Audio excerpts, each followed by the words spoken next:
सब कुछ लिखकर आने के बाद भी ये एसओएल का रिजल्ट फेल का क्यों आता है?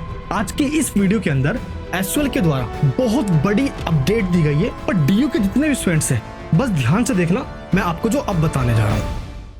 देखिए, आप सभी के एग्जाम्स खत्म हो गए ऑलमोस्ट। जितने भी एग्जाम्स आपके गए, एक बार नीचे कमेंट बॉक्स में बता दीजिए कि एग्जाम आपके कैसे हुए। पता है क्यों? क्योंकि कई बार ऐसे स्टूडेंट्स होते हैं जिनको लगता है कि चले गए ठीक ठाक, जैसा हर बार जाया करता था। आपने तो कभी रिजल्ट की टेंशन नहीं ली। जब भी एग्जाम आया तो आपको कुछ समय पहले पता चला भाई चलो एसओएल के एग्जाम भी आ गए हैं। फिर एग्जाम देने गए, मुझे पता है भाई एक दिन पहले कई तो मेट्रो में बैठ के जाते देखते देखते और एग्जाम देकर भी आता था और रिजल्ट उनका अच्छा ही आता है। तो इस बार फर्स्ट, थर्ड और फिफ्थ एंड सेवेंथ सेमेस्टर के जो एग्जाम हुए हैं, आप सबको पता होना चाहिए इसका रिजल्ट मार्च के एंड में आना शुरू हो जाता है और अप्रैल तक सबके रिजल्ट आ जाते हैं। बस एक चीज का ध्यान रखना, लास्ट ईयर पता दिक्कत क्या होती कि जो एग्जाम देकर भी आए थे ना, उनके रिजल्ट में भी एब्सेंट लिखा गया। पता है क्यों? क्योंकि सेंटर वालों ने बदमाशी करी थी। एसओएल से पूछने के बाद उन्होंने ये कहा कि सेंटर वालों ने जहां पे आपने एग्जाम दिया था वहां पे आपकी अटेंडेंस नहीं लगी है, वहां पे एब्सेंट लिखा हुआ है। फिर स्टूडेंट गए वहां पे, उन्होंने आंसर शीट निकलवाई, देन जाके वहां पे सबमिट करवाया, अटेंडेंस अपनी लगवा के, तब जाके उनका रिजल्ट फिर से आया। तो ये गलती नहीं होनी चाहिए किसी के साथ। तो इस बार भी डीयू के एडमिनिस्ट्रेशन ने ये सिस्टम ठीक कर लिया अपना। आई होप इस बार किसी के साथ ऐसा नहीं होगा। अच्छा, एक बार आप सभी कमेंट बॉक्स में बता दीजिए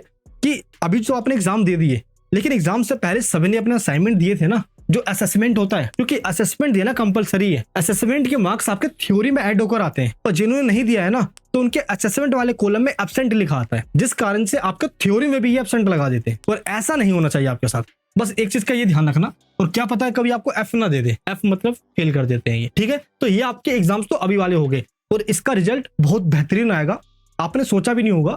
आप ये वीडियोस देख के गए हो ना, वीडियोस ने आपकी हेल्प करी ना, कमेंट बॉक्स में बताना। मैं आप सबके कमेंट्स को रीड करूंगा और ऐसा नहीं कि रीड नहीं करता, आप खुद एक बार चेक कीजिए।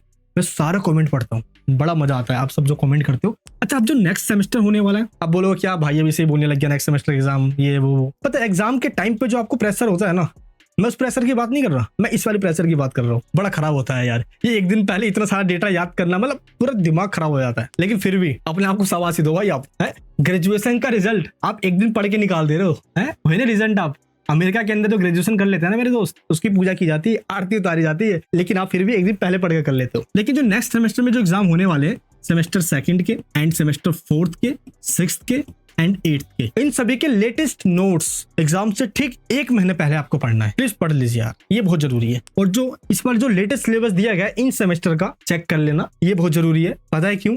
क्योंकि सिलेबस के पॉइंट्स पता होना चाहिए। क्या पता आपको एग्जाम में क्वेश्चन पेपर देखने के बाद ये लगे ये सिलेबस में था भी, आप बोलोगे ये तो सही नहीं यार, ये कहां से आ गया। सिलेबस में वो होता है, देखना एंड वाले पोर्शन में दिया गया होता है, ये चेक कर लेना। क्योंकि इनके जो लेटेस्ट बुक है ना सिलेबस के साथ, ये सोल ने वेबसाइट पे अपडेट कर दी है, तो चेक कर लेना। अच्छा, इसके बाद एक चीज आपसे मैं पूछता हूँ यार, मैं यूट्यूब के ऊपर वीडियोस डालता हूँ, क्लासेस के वीडियो जो एंड मोमेंट पे एग्जाम के टाइम पे आपकी हेल्प करती है। मैं हमेशा हेल्प करता हूँ और करता भी रहूंगा। शुरुआत में आपका उंगली पकड़ा ना, ये जो हाथ पकड़ा आपका छोड़ूंगा नहीं मेरे दोस्त। बस एक चीज आपसे और पूछना चाहता हूँ मैं, इस टाइप की वीडियो एग्जाम के टाइम पे हेल्प करती है, लेकिन जरा एक बार सोचो, हर साल इंडिया में, हर साल बता रहा हूँ मैं, 2 करोड़ लोग ग्रेजुएशन करते हैं, वो ग्रेजुएट हो जाते हैं, लेकिन कितनों को नौकरी मिल पा रही है या कंपटीशन एग्जाम में जो लगे पड़े हैं? तो क्यों ना मैं इस टाइप की वीडियोस डालूं चैनल पे, तो आप देखो। जैसे मैंने एक वीडियो अपलोड किया था, बीए मत करना। मैंने इसमें ये नहीं बोला कि बीए करो ही मत, बीए के साथ साथ आप ये सारे कोर्सेज भी करो। तो मैं इस टाइप की वीडियोस डालूं और कुछ कॉन्सेप्ट क्लियरिटी वाले, जैसे लिबरलिज्म, मार्क्सिज्म, जो आपको लगता है कि हाँ ये टॉपिक्स मेरे आगे चल के मेरे करियर में हेल्प कर सकता है, चाहे जो आप कंपटीशन एग्जाम की तैयारी कर रहे हो, चाहे यूजीसी नेट की कर रहे हो, कुछ ऐसे टॉपिक पॉलिटिकल साइंस के, हिस्ट्री के, जियोग्राफी के, इकोनॉमिक्स के, आप चाहते हो कि मैं पूरा सीरीज लेकर आऊं, तो नीचे कमेंट बॉक्स में बताना, ताकि वो सीरीज भी चलती रहे और एग्जाम के टाइम पे ये वाली वीडियोस भी आ जाए, यही आए एग्जाम में। अगर आपने आज तक कमेंट नहीं भी किया है ना, तो भी नीचे कमेंट बॉक्स में बताना, मैं आज सबके कमेंट चेक करूंगा। ताकि मैं जानता हूँ इस बार एग्जाम आपके अच्छे गए।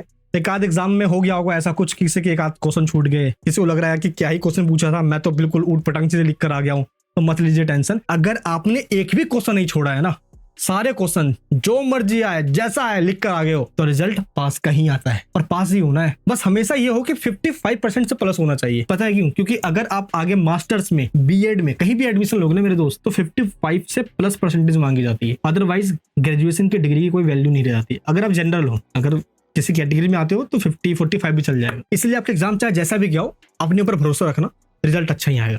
मिलेंगे नेक्स्ट वीडियो के अंदर। प्यार और सपोर्ट बनाए रखना। ये टेलीग्राम ग्रुप है, ज्वाइन कर लेना, ताकि सारी अपडेट मैं आपको यहाँ पे दे दूं। जय हिंद, जय भारत।